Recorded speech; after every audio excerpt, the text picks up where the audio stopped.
Welcome back to the Saturday Morning Block Party Podcast. It's 2015 and we're back. We're on a little hiatus due to technical issues and the holidays and stuff like that. If you want to know more of the specifics, you can go back and look at our update from Norbert. But anyway, it is 2015 and this is our first full-length episode of the year. And we're talking about Bojack Horseman. Recently, Netflix has been producing a lot of original series like Orange is the New Black, House of Cards, the latest season of Arrested Development, but my favorite is Bojack Horseman, and it is a cartoon. It turned a lot of people off. At first, it looked like your generic adult cartoon, but it's actually a really well-done character study, and I don't know if that's something that's been done in a TV cartoon series before.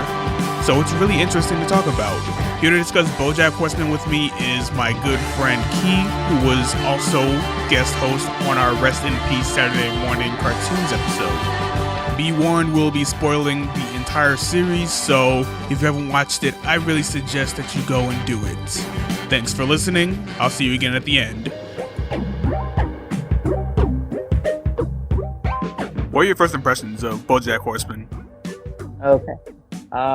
My first impressions of Bojack Horseman, like the first episode, I thought it was going to be really badly done. Like, I was not impressed at all by the first episode, but as it got further in, I actually started to see that there was character development and actual issues, and I was like, oh man, I can actually relate to this.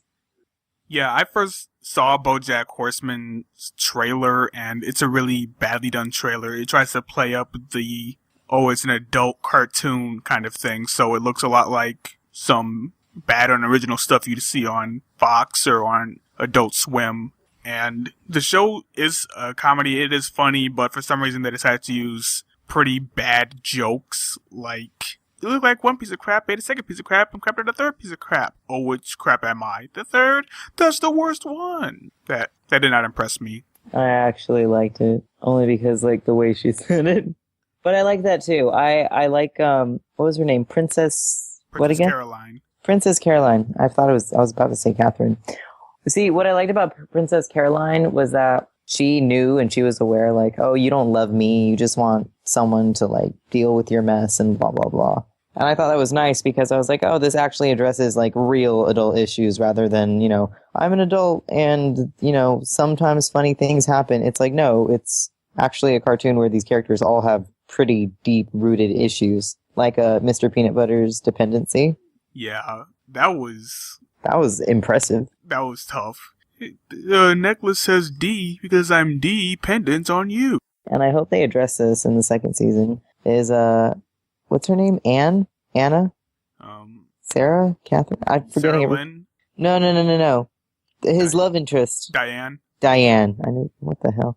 I knew it was Anne's somewhere. I really hope that in season 2 they address, like, Diane's whole, I feel like I drift off whenever we do these really badly. Let's try to focus on my first impression of it. I don't know. I'm the kind of person that starts watching shows for the sake of watching them sometimes. Like, I have to be in the mood for it. Like, when Bojack Horseman was playing, I just put it on as background noise, but eventually I started paying attention. Yeah. I think that they really made a mistake by marketing it as, like I said, just your average adult cartoon, because I felt, yeah, they could have done so much more. Not just be this adult comedy, but it's really clever, and it's mainly a character study on Bojack Horseman, this washed up celebrity who is struggling with the idea that he might not be a good person, and there might not be anything he can do about it. Yeah, that's probably where I related the most. Yeah. Because it also deals with, like, he's obviously a depressed character. There's the funny parts where it's, they do drugs and try to write a script, but, you know, it's still funny, but the way Sarah Lynn is as a character, how she's just on a downward spiral, and that's probably how she'll stay. I was like, that's kind of, like, in her episode, she didn't come to any sort of actual, you know, progression. She just kind of admitted that was how she was going to be. That was some heavy stuff that Bojack was dropping on her when they were filming that episode. Which part? When they're taking a break from filming and Bojack is telling her how everyone is going to abandon you except your fans. As long as you treat your fans right, give them what they want, no matter how much it hurts you and drains you, that's what you always have to do. Yeah, you have to give them what they want. That's another thing I like, though, is that they have to pander somewhat to an audience. Probably because I'm a film major, I thought it was really interesting to see it from that point of view. And it was somewhat more realistic for me because I understand that to a degree, just because of some people that I know. So it's also, and they should have advertised it as a different kind of adult cartoon. I mean, it's funny, yeah, but, cartoons always don't have to be funny. Yeah.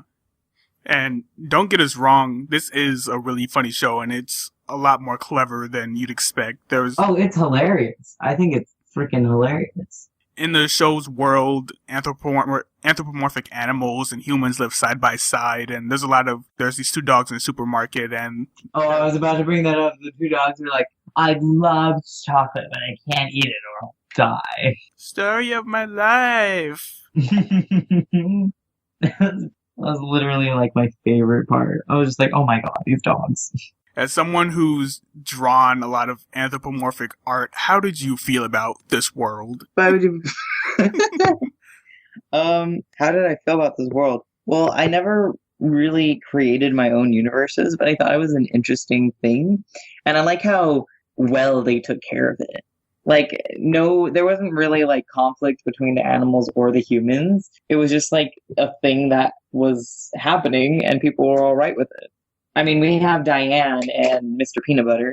Yep, a dog and a human. It's not even an issue. That's the thing. Like, for me, I didn't particularly care because every other human character was just like, okay, there's animals and they talk and this is a thing that happens in our world. So for me, it wasn't a big deal. I didn't really care. I think it was pretty cool, except it does get kind of gross. And Bojack almost exclusively has sex with humans. That's true. That is true. I just realized that he does Yeah, he does. I think the part that bothered me most a little bit is when you pointed it out the last time we were talking about it, is the bear didn't talk. Yeah. She just made bear noise. The nurse is a bear, and while every other animal in the entire show speaks like a human, this bear just makes bear noises. And doesn't she come in and he says, oh, I have to take my medicine now? But all she does is go, oh. Yeah. Yeah, that's the whole part that got me upset. I was like, this isn't right. I'm kind of thinking, is she mentally disabled or something? But she's a nurse. She's a nurse, though. I know. She's his nurse, so that can't possibly be... Is she mentally disabled? You jumped to that immediately. Well, she doesn't know how to talk. But she's a nurse. What kind of monster? So yeah, she's a nurse. What could you possibly... Yeah, basically, she's a nurse bear and she can't speak. Yeah. And that is the most confusing thing in this world where every animal has spoken efficiently. And I like it. Okay, I don't know about you, but like it's like they're not really like true to their anatomy. Like Bojack Horseman is literally just a head, like a horse head on a man's body. Yeah, he has fingers instead of hooves. And that's what I like. And I like how they use certain animals to represent certain types of people, like the hipster lemurs. Oh, remember that sloth in the gym? Yes. Yeah. My absolute favorite. Something that you'll notice if you go and rewatch the show is that even though it starts out closer to regular adult comedy and then gradually goes into a character study, they planned this out really well. In the beginning episodes, they drop all these little hints about what's to come. Like in the episode with Sarah Lynn, the child star that Bojack raised on TV. There's just this one scene, Sarah Lynn says, oh, Herb Kazaz has cancer, and it's kind of played off as a joke, but that ends up being a huge part of Bojack's character arc, and one of the better episodes in this series. When he meets his friend with the cancer. Yeah. Yeah. The thing is, another thing with his friend that had cancer is, it kind of brings into like selling out. When is selling out okay, and is it ever okay? In the show, his friend happens to be gay, and everybody finds out about it. And his friend was the one who had written the show Horsing Around. So Bojack was actually the lead character, and his friend had written it for him to play. So basically they helped each other out. But once the media found out that his friend was gay, the network wanted to fire him. And if Bojack had refused to act in the show anymore, he would demand that they keep him. But, against it and basically betrayed his friend. And the thing is, it's hard because he was starting out in his career. So everything was just going well for Bojack. And, he wanted to continue being successful. And I know that some people are probably going to be like, no, it's never okay. But it's like, you don't know what it's like. It's hard. I think the big deal about that is it wasn't that Bojack refused to leave the show. It's that he severed his friendship with Herb. Herb would have forgiven him.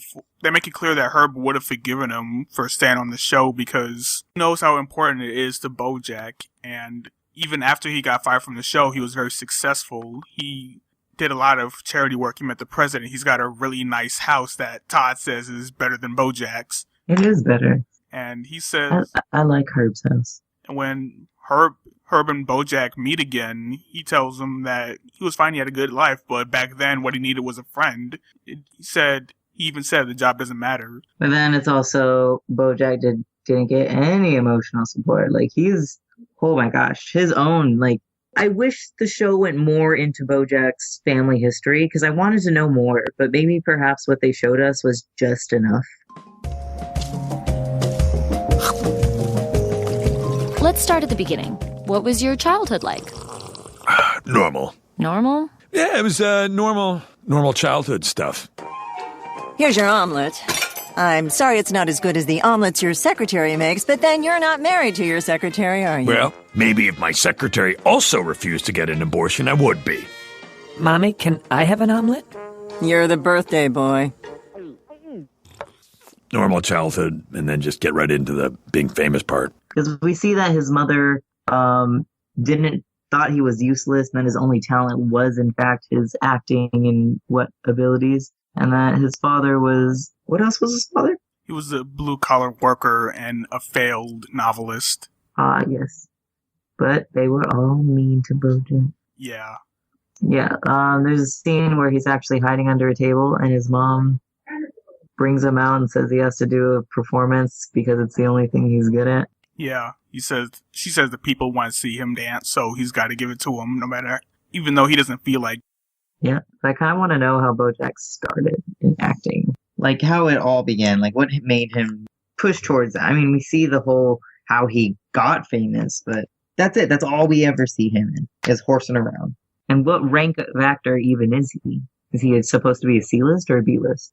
Well, he was in a 90s sitcom for 9 years. Then, 20 years later, he's still pretty wealthy. So, I don't know. I don't know how you would categorize that. I don't know. I mean, what is it? Josh Peck is considered a C-list actor. That poor man. He's all over Vine. Oh, so sad. Yeah. That's all he does. He just sit on that Drake and Josh and Amanda show money. Oh, but he did do... Well, we'll get off topic. Drag me back to the conversation. Am I just grasping at straws? Wait, straws. That's it. Straws are used to drink soda or water, and plants need water. And Bojack used Margot Martindale as a plant at the bank and the convenience store, which means... Bojack hired Margot Martindale to make me find that video game so he could kill my rock opera! Ah, dude. I love Todd. Todd is the person I aspire to be in my life. I hope one day Ty gets rich and famous and he just lets me live in his house because that is the goal for me. Just to bum it on someone's couch. But also have my own agent. Yep. Anyways, with Todd... I really like Todd. I feel like he's one of the most down-to-earth characters. I know that he's supposed to be the dumb kind of comedy relief kind of character, but he has his own episodes. He's Bojack's roommate. Apparently they met because Bojack thought he was a gay runaway or something, but now he lives with him, basically, on his couch. But there are times where Bojack sabotages Todd's ideas and Todd's dreams just so that he'll stay and basically not leave Bojack, which is extremely destructive. But also, like, Todd has his own ideas. I really like Todd. He's played by Aaron Paul, I think. He was Jesse from Breaking Bad, and Aaron Paul does a really great job of playing this dumb hipster, not hipster, stoner with the beanie. And I really like how he has his own aspirations, and he's starting to get the opportunities to actually act on his dreams. He started out with the rock opera he wanted to do, but as you said, Bojack sabotaged him. But then we've got Todd working on the movie with the parody of Quentin Tarantino. Then we've got him doing the scam in Bojack's house. And at the end of this season, we have him working with Mr. Peanutbutter. They're doing stupid stuff right now, like, oh, it's a smoothie. It's a mood that you drink. Did you say falafel or falafel or whatever? But I think in season 2, he's going to actually hit a really good idea. I think he's going to strike gold. With his ideas, or do you think they'll actually give him more character development? I think they'll give him more character development, but I think that... He's actually a pretty well-developed character. Like, at first he was just there, and then he actually started coming out more. Guy has his own aspiration and dreams, and he's not, and that's the whole thing about Todd. He's not just like a stoner that stays at home and just bums around. Like, he has things that he wants to do. Yeah. It's just Bojack. Like how you said Mr. Peanutbutter is helping him. Bojack didn't help him. He's like, there's episodes where he states his ideas and then Bojack just says it's stupid. Yeah. And that's the thing, is like Bojack's so incredibly cynical and he craves these relationships, even with Princess Carolyn. Yeah, I think Todd is a pretty good character to show Bojack's need for attention and affection, even though he doesn't recognize it. Yeah, and it's such a difficult thing, but I can't relate at all to that. I've never been the type of person that's like, oh, you want to leave? Well, I'm going to hold on to you and keep you here.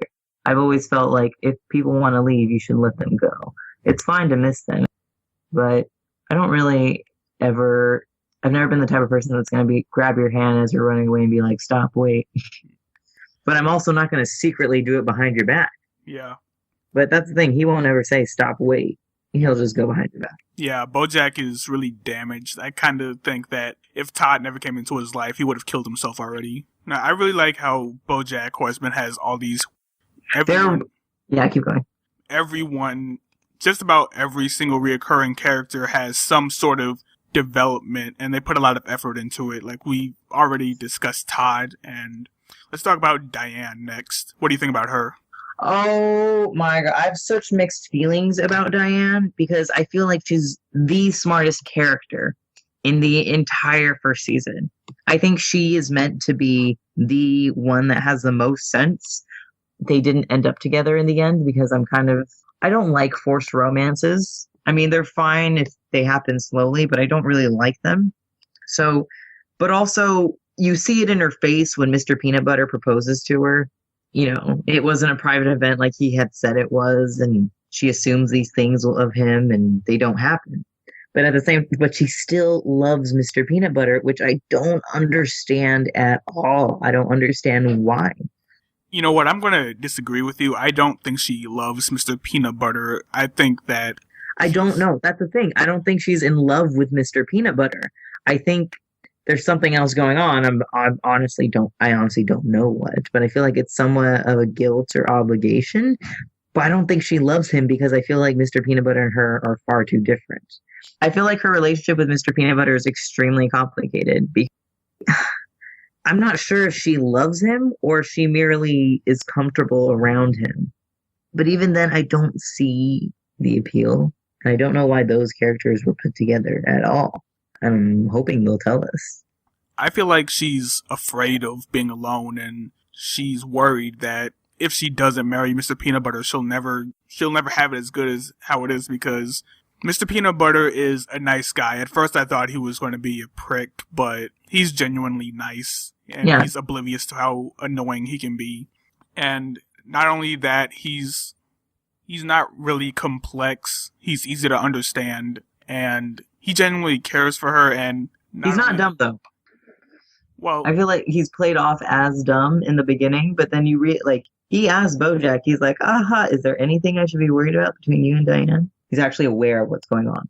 I think he's dumb, but not as dumb as he would say. We think. Right, because he was still confused how peanut butter and jelly didn't work when there was no one named Jelly. Yeah.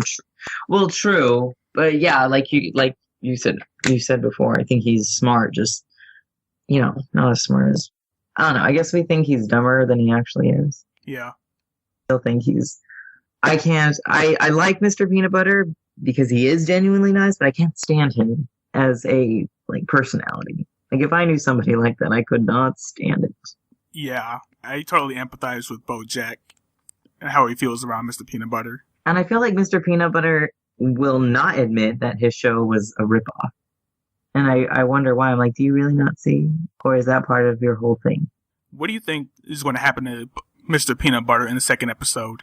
Second episode or second? I mean, second season. Second season. This is your show. You're fucking up. Oh.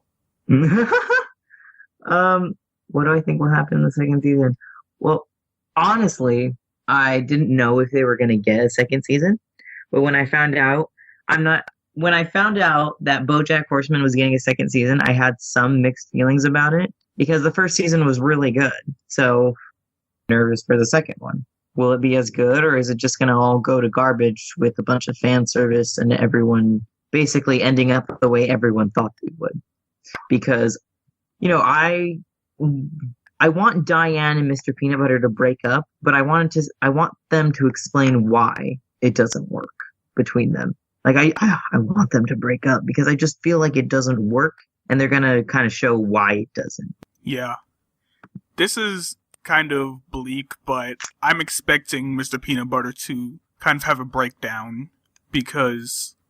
No, I agree. I actually completely agree. Yeah, we remember this scene where he's talking to Diane, and he essentially spills his guts. Sweetie, you know I support you, whatever you want to do, but you're not going to find what you're looking for in these awful, made-up places. The universe is a cruel, uncaring void. The key to being happy isn't to search for meaning, it's to just keep yourself busy with unimportant nonsense, and eventually, you'll be dead. Well, I guess I can keep my options open. Great! That was a pretty dark look into him, and I'm just thinking, how long can he keep this up, especially when we're expecting his relationship, his marriage to fall apart? So... Oh, now that you say that, do you think that... Well, obviously, I think it's true because he's told Diane he's dependent on. Do you think Diane is one of those things that he wants to distract himself with? Or do you think he really loves her? Because I think he really does love her, but not true love, but I love the idea of loving you.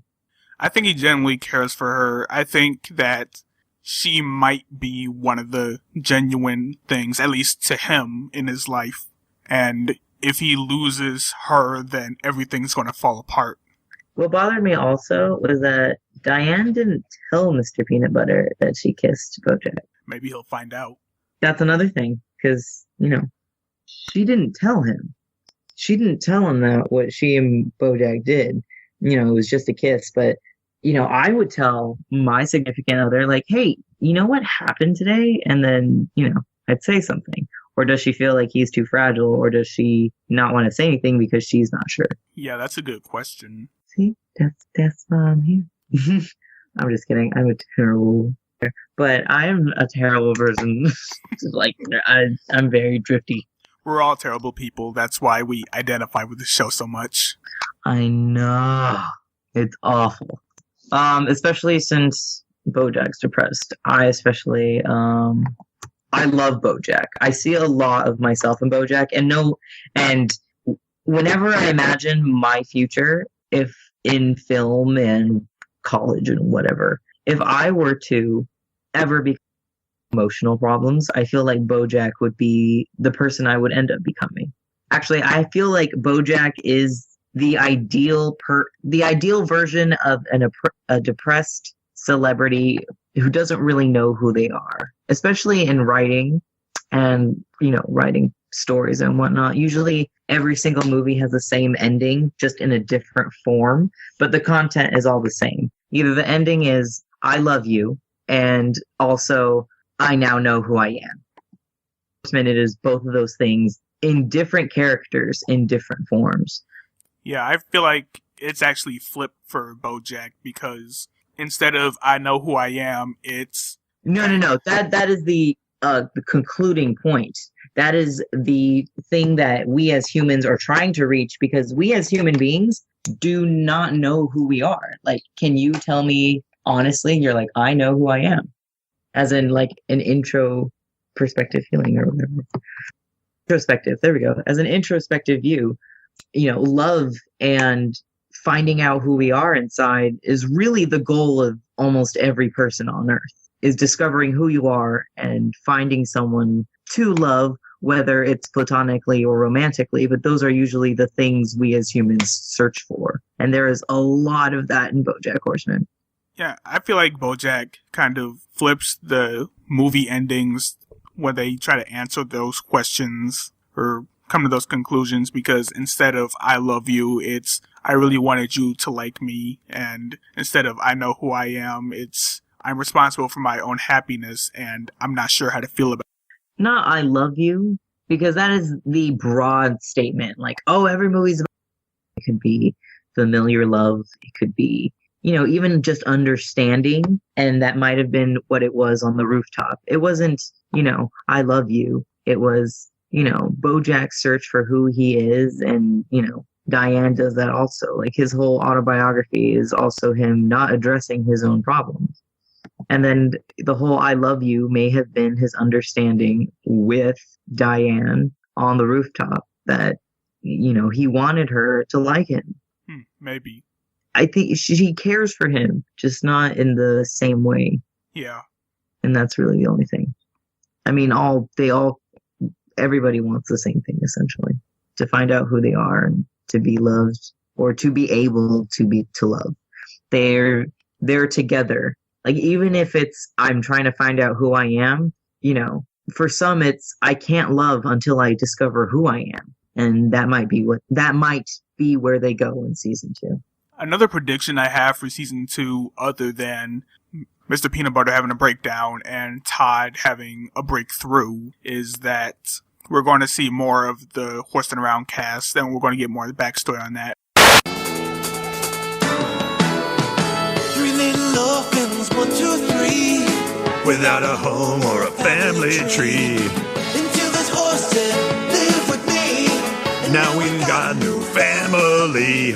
We were lost and now we're found, and we're horsing around.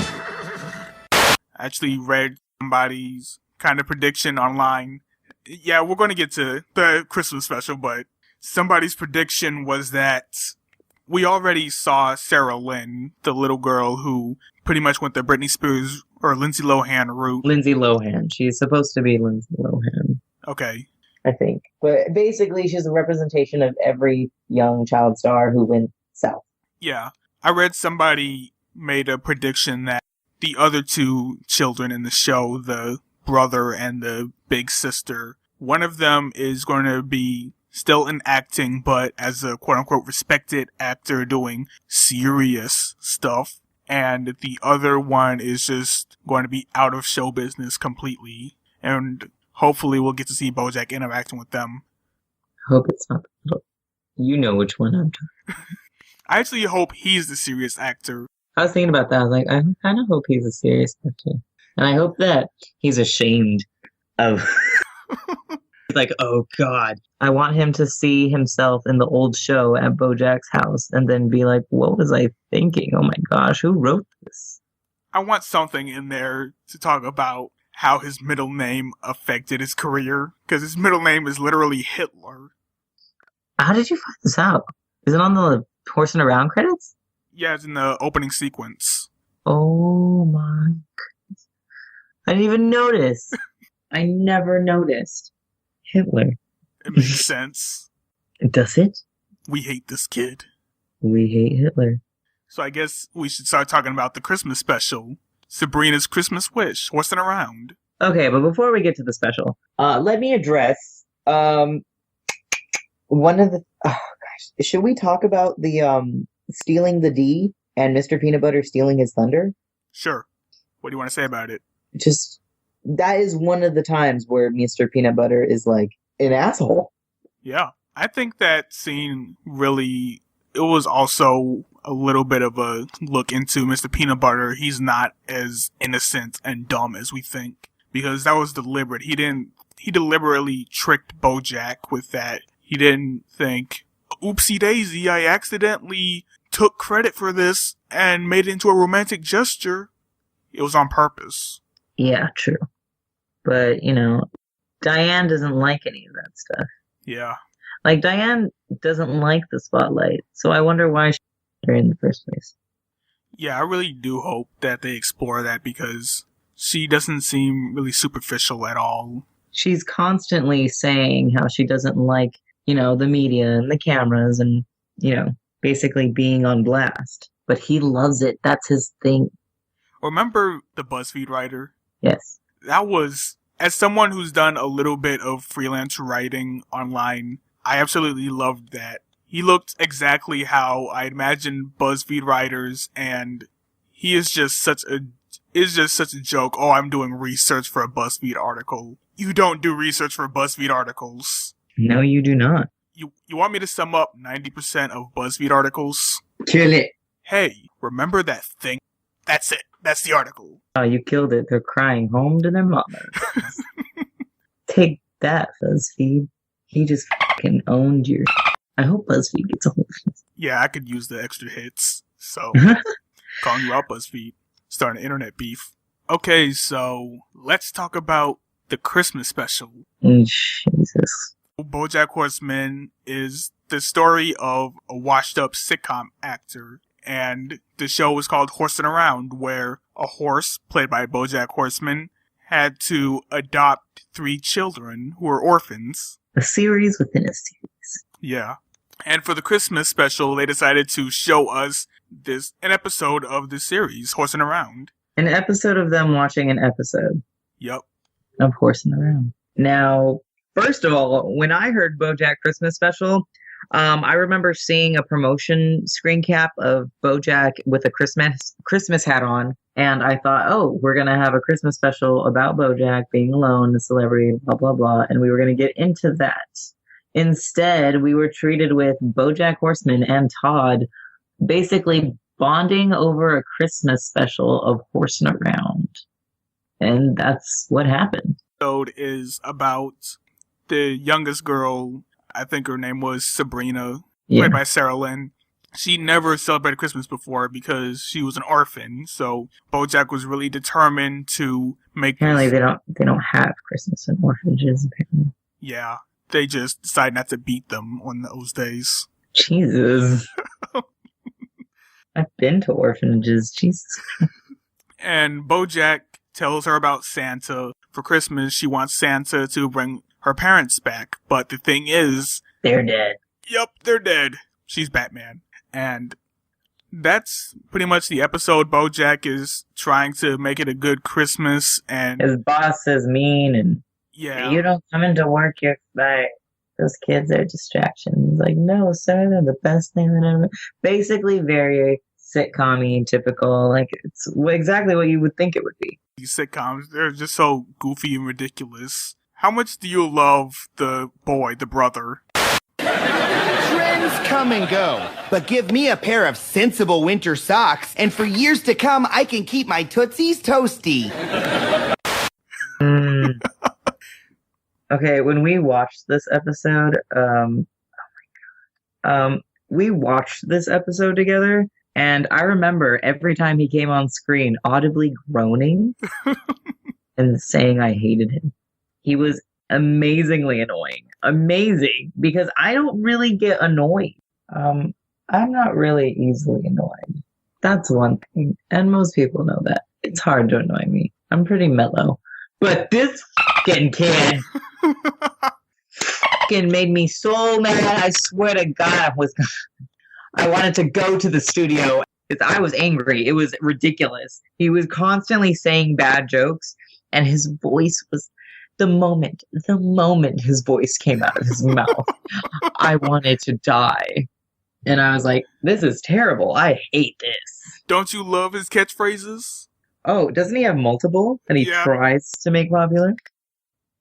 Oh, yes. He's constantly trying to outshine, that's too much, man. And as we all know, that is the perfect catchphrase. That is, I actually really liked it. I was like, that is what they would say. That is appropriate. Oh, he'd always make snarky remarks. Like, was it something I said? One thing that got me about the show that I didn't realize at first was I thought all three of the kids were related, but it turns out they were all just three randomly plucked orphans. Oh man, we're three kids who have nowhere to go. I guess we have to go with this horse. Yeah. But it's just three fucking random kids. But, you know, we can't really delve into the more complicated, I guess. I told you when we were watching this that I wanted to break his legs. One time, weeks later, you wanted to draw and you asked me what you should draw. I told you to draw this kid getting the crap beaten out of him. I should have, but I think I didn't want to because it was that kid. And I could not be bothered. I was like, nope. That was really the only thing. Did like about this Christmas special is that they put in little extra touches to make it more like a believable 90s sitcom. Like they had more characters than just Bojack and the three kids. They had this, you know, this kind of older guy, friend, cousin, whatever guy come in. They Who did crazy stuff. He was the crazy guy. Uncle Billy would be the guy. Basically, there's this extra character that you only see like once, and it's only in the show within the show. But either way, what happens is he's like that character. He's like Uncle Poodle from Honey Boo Boo. I know, I only know that uncle, but... And there's also the scenes with Bojack's work life where he's flirting with his secretary and he's trying to get this promotion, and it's kind of hinting that he hasn't been as good at his job since he's been spending time raising the orphans. So they actually put effort in it. They didn't just... Also, there's a Jewish guy. There's anti-Semitic jokes. I wouldn't say anti-Semitic, but... Well, playfully anti-Semitic. I think it's just a joke, basically, that... It's a joke at the, 70s and whatnot. Goldberg's working on Christmas. Goldberg's Jewish. Of course he works on Christmas. Of course he works on Christmas. That was the part that I actually really liked. The whole Goldberg works on, and then when at the end when he calls his boss and tells him off, and he's like, you know what, Goldberg. And then I was like, oh, well, I guess we're doing that now. But other than that, I didn't like them at all. I didn't like the show. I didn't like the special at all. There was no way I was gonna like it. It really caught my attention in the first couple minutes because, remember, there's Bojack sleeping in his bed and Todd is coming into his room trying to cheer him up, give him the Christmas spirit, and tries to guess at why Bojack doesn't like Christmas specials. That just hit me right in the heart. It's like, are you reading my mind? Because he perfectly articulated why I don't like Christmas specials nearly as much as I used to. What? Come on! You love horsing around! Yeah, but I always skip the Christmas ones. Because the themes of family and togetherness are a chilling reminder of your own isolation? No, but thank you for that. After I saw that, I was just like, okay, I have to watch this with Kii. Yeah, well, I don't watch Christmas specials at all. Like, same thing with Halloween, anything that's Halloween or anything that's whatever, I'm just like, yeah, I'm not going to be bothered. So. Well, maybe next Christmas special. I hope they don't have a Christmas special. I want to see Bojack on Christmas. I want to see him, to be honest. I want to see him on... Oh, well, I would be okay if he was, like, not... If we didn't get another, episode within an episode. Yeah. I want that to happen. I don't want any more of, the myth that we experienced. I felt my inside screaming and like it was angry. And I remember I was just toughing it out like through the rest of the episode after we got like a third in, because it was completely opposite of what I thought was going to happen. And that was our conversation on Bojack Horseman. I'm really looking forward to the second season. I know a lot of people say that Bojack would have worked best as only one season, but I still feel like the characters in the world still have a lot to give us. The music you're listening to right now is Michael Kill rapping his song Summertime Sadness over the Bojack Horseman theme. I like it a lot, and it kind of fits the theme of the show. So you can check out this song and other songs by Michael Kill over at michaelkill.com. It's a funny spelling, look in the description.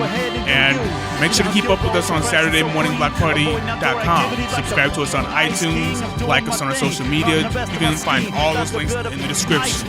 I'll see you next week. Thanks again for listening. From society, brooding on my onyx throne, no friends flag beside of me.